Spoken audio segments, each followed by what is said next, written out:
भाइयों और बहनों, कभी कभी हम अपनी चमक दमक में, अपनी इज्जत और शान में उस चेहरे को भूल जाते हैं जिसने हमें इस मुकाम तक पहुंचाया है। वो चेहरा जिसमें झुर्रियां भले हों, लेकिन हर झुर्री हमारी खुशियों की कहानी कहती है। वो हाथ जो भले ही लुंगी और बनियान में दिखें, लेकिन उन्हीं हाथों ने हमें सहारा देकर खड़ा किया है। आज की यह कथा एक बेटे और उसके पिता की है। एक ऐसी कथा जो हमें याद दिलाती है कि माता पिता का प्यार कभी बोझ नहीं होता, बल्कि वही हमारी असली पूंजी है। आइए सुनते हैं यह मार्मिक प्रसंग। माधवदास जी सेवानिवृत्त होकर अपने बेटे और बहू के साथ रह रहे थे।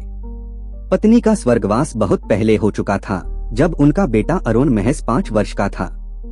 मगर माधवदास जी ने अपने बेटे को कभी मां की कमी महसूस नहीं होने दी।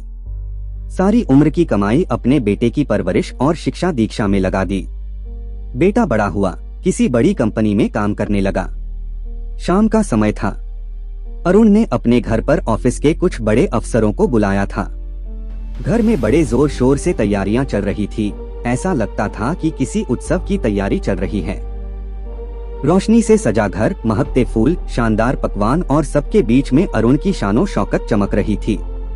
मेहमानों का आना शुरू हो गया था।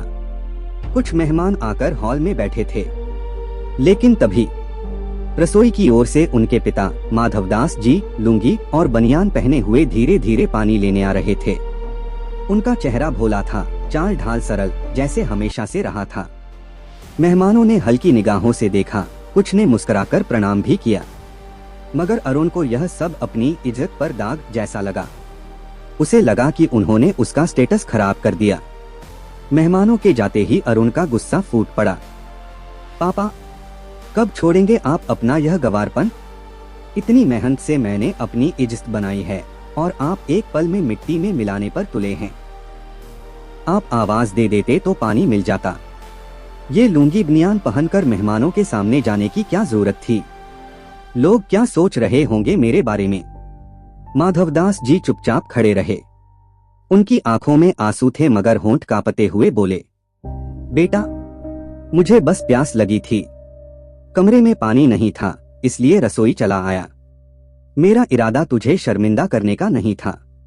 लेकिन मेहमानों के जाने के बाद भी अरुण का गुस्सा थम नहीं रहा था। बूढ़े पिता को डांटकर उसने मानो अपना सीना चौड़ा कर लिया। लेकिन उस रात माधवदास जी का दिल चूर चूर हो गया। कमरे में जाकर वे बहुत देर तक बैठे रहे, इधर उधर घूमते रहे, खिड़की से बाहर देखते रहे, आंखों से आंसू बहते रहे, तरह तरह के ख्याल मन में उमड़ते रहे। वह रात भर यही सोचते रहे, क्या यह वही बेटा है जिसके लिए मैंने अपनी शान शौकत, ख्वाहिशें, सारा जीवन कुर्बान कर दिया? उन्होंने पहली बार महसूस किया कि यह घर अब उनका नहीं रहा। सुबह हुई, घर के सब लोग उठ चुके थे, पर माधवदास कहीं नजर नहीं आ रहे थे। अरुण ने पिता के कमरे में जाकर देखा तो पिता वहां भी नहीं थे। उसने देखा टेबल पर एक कागज रखा था, कांपते हाथों से लिखा हुआ, प्रिय अरुण, बेटा, मैंने तुझे संवारने के लिए अपनी जवानी खपा दी। तेरे जूते चमकते रहें, इसलिए मैंने अपने पैरों की चप्पलें फटी पहनी। तेरे सपनों की ऊंचाई छूने के लिए मैंने अपनी इच्छाएं कुर्बान की। आज जब तू मुझे बोझ समझने लगा, तो मैंने तय किया कि अब मैं तेरे रास्ते से हट जाऊं, ताकि तेरी इज्जत को मेरी देहाती परछाई छू भी न सके। मत ढूंढना मुझे, बस खुश रहना। तुम्हारा देहाती पिता। अरुण की आंखें नम हो गईं, दिल बैठ गया। पापा, उसकी आवाज गले में ही अटक गई। अरुण पागलों की तरह गली गली दौड़ा। स्टेशन पहुंचा, लोगों से पूछा, किसी ने कहा हाँ, एक बूढ़ा हरिद्वार जाने वाली ट्रेन में बैठा था। बस यही आखिरी सुराग था। उसके बाद पिता कहाँ गए, किसके पास रहे, कैसे रहे, कोई नहीं जान पाया। मानो धरती निगल गई हो उन्हें। समय बीतने लगा, लेकिन अरुण का जीवन बदलने लगा। कंपनी का कारोबार अचानक घाटे में जाने लगा। जिस कुर्सी पर अरुण घमंड से बैठता था, वह कुर्सी भी खिसक गई। दोस्त रिश्तेदार जो कल तक उसकी चापलूसी करते थे, अब उससे कतराने लगे। ऑफिस के लोग फुसफुसाते, ये वही अरुण है ना जिसने पिता को सबके सामने अपमानित किया था। अरुण का सिर झुकने लगा। घर में सन्नाटा और बेचैनी पसर गई। अरुण को अब समझ आने लगा था कि उसकी तरक्की सिर्फ उसकी मेहनत से नहीं थी। उसकी हर सफलता के पीछे उसके माता पिता की दुआओं की शक्ति थी। वह अक्सर रात को पिता की पुरानी कुर्सी के पास बैठकर रोता, पापा, आप जहां भी हो मुझे माफ कर दो, मैंने आपको समझा ही नहीं। लेकिन उस कमरे में अब सिर्फ खामोशी थी। बस दीवारों पर टंगी उनकी पुरानी तस्वीर उसे देखती रहती। अरुण के सपनों में कई बार पिता आते, सफेद कपड़ों में मुस्कुराते हुए। कभी कहते, बेटा मेहनत मत छोड़ना। कभी कहते, मैं हमेशा तेरे पास हूँ, लेकिन तूने मुझे पहचानना बंद कर दिया। अरुण जब जागता तो पसीने में भीगा होता। उसे लगता पापा सचमुच पास खड़े हैं। लेकिन हाथ बढ़ाने पर कमरे में सिर्फ अंधेरा मिलता। अब अरुण की जिंदगी साधारण थी। वह छोटी सी नौकरी करता, भीड़ में खोया रहता, लेकिन उसका चेहरा हर समय गम से झुका रहता। हर मंदिर के बाहर खड़े बूढ़ों में उसे पापा का चेहरा दिखता।